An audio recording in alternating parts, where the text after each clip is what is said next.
Bismillahirrahmanirrahim. Assalamualaikum warahmatullahi wabarakatuh.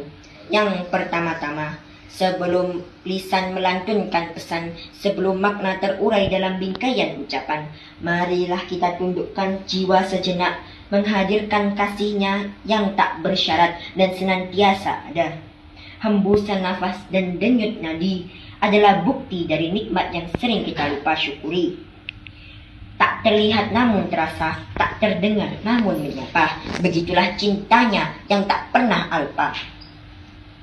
Hembusan nafas waktu ini, bahkan pertemuan yang mulia ini, bukanlah karena hebatnya rencana, tapi karena kasihnya yang tak bersuah. Dialah Allah, terminalnya para doa, pelabuhannya harapan, bandaranya keinginan. Di sanalah doa dan harap, doa, harap, dan keinginan dilabuhkan dan dilantunkan. Kedua kalinya, sholawat beriring salam semoga tetap tercurahkan dan terlimpahkan kepada baginda kita, Nabi yang tak bisa menulis tapi namanya selalu ditulis, Nabi yang tak bisa membaca tapi namanya selalu dibaca, Nabi yang umur umatnya paling singkat tapi masuk surganya paling cepat. Beliau adalah Nabi besar kita, Nabi Muhammad Sallallahu Alaihi Wasallam. Ketiga kalinya berdirinya saya di sini bukan karena tiadanya kursi, bukan juga ingin mentamamkan diri menjadi bupati, bukan juga ingin seperti patung Liberty yang membawa obor tanpa api dan buku tanpa isi. Namun berdirinya saya di sini untuk menyampaikan sebuah pidato yang berarti, sebuah pidato yang berjudul keanekaragaman adalah kekuatan, bukan ancaman. Dewan juri yang saya hormati, kita memang hidup di bawah langit yang sama, memijakkan kaki di tanah yang sama, namun bukan berarti kita hidup dengan cara yang sama. Karena Tuhan telah menuliskan kita dengan tinta-tinta yang berbeda, bahasa yang tak sama, bahkan keyakinan yang tak serupa dan beraneka. Lantas, apakah ini akan menjadi tembok pembatas atau akan menjadi kekuatan untuk mempersatukan kita sebagai bangsa Indonesia? Dewan juri yang saya hormati, perkenalkan, nama saya Jesy Muhammad Alfat, seorang santri MTS Al-Kahfi, seorang santri yang dulu berpikir bahwa perbedaan hanyalah pembeda antara yang satu dan yang lain, yang antara saya dan kamu, antara kita dan kalian. Tapi itu dulu, karena sekarang saya telah melihat dari kacamata yang lain, saya telah melihat dari pandangan yang berbeda, bahwa itu tidaklah seperti itu. Dewan juri yang saya hormati, Indonesia bagaikan puisi yang sangat panjang, di mana baitnya diisi oleh suku-suku, rimanya diisi oleh bahasa-bahasa, dan budayanya adalah metafora yang penuh makna. Dari tari Bali yang anggun hingga gondrang Batak yang berapi-api, dari syair Melayu yang mendayu-dayu hingga pantun Sunda yang jenaka.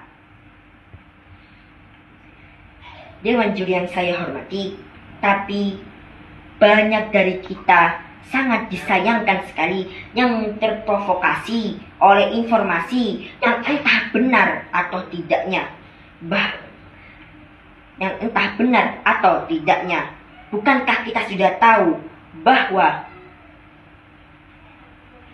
kita memiliki semboyan yang berbunyi Bhinneka Tunggal Ika, berbeda-beda tetapi tetap satu jua. Itu bukanlah sembarang kata, tapi adalah prinsip yang harus kita pegang teguh. Dan Allah juga telah mengingatkan kita pada ayatnya yang mulia yang berfirman, Ya ayyuhan nasu inna khalaqnakum min dzakari wa untha wa ja'alnakum syu'uban wa qabaila lita'arafu.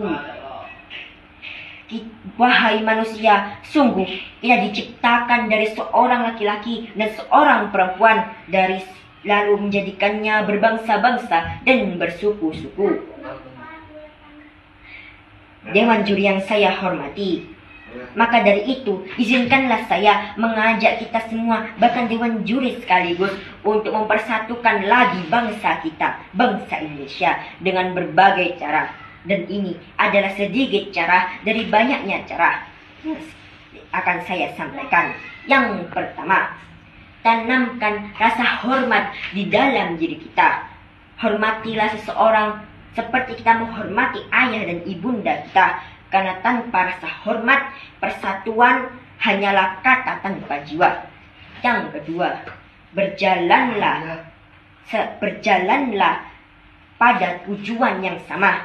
Bagaikan sungai yang berbeda namun bertemu di samudra yang sama. Dan yang ketiga, jadikanlah perbedaan sebagai kekayaan, tarian, nyanyian, dan bahkan lukisan yang warnanya tak pernah pudar. Dan masih banyak lagi yang dapat kita lakukan. Dewan juri yang saya hormati, tak terasa waktu terus berjalan, kata pun telah berpulang, tapi semoga makna tetap dikenang. Bila ada tutur kata yang kurang sempurna, semoga baiknya tetap terasa. Selayaknya ungkapan seuntai kata mutiara. Bukan banyaknya bicara seseorang kita dihargai, tapi apa yang disampaikan mampu menginspirasi. Terima kasih atas perhatiannya, terima kasih atas waktunya, dan mohon maaf atas kekurangannya, karena yang sempurna tidak ada dalam diri manusia, dan yang baik itu datangnya dari Allah, yang buruk itu datangnya dari saya. Salam hangat penuh makna, semoga kita bertemu di lain cerita. Wassalamualaikum warahmatullahi wabarakatuh.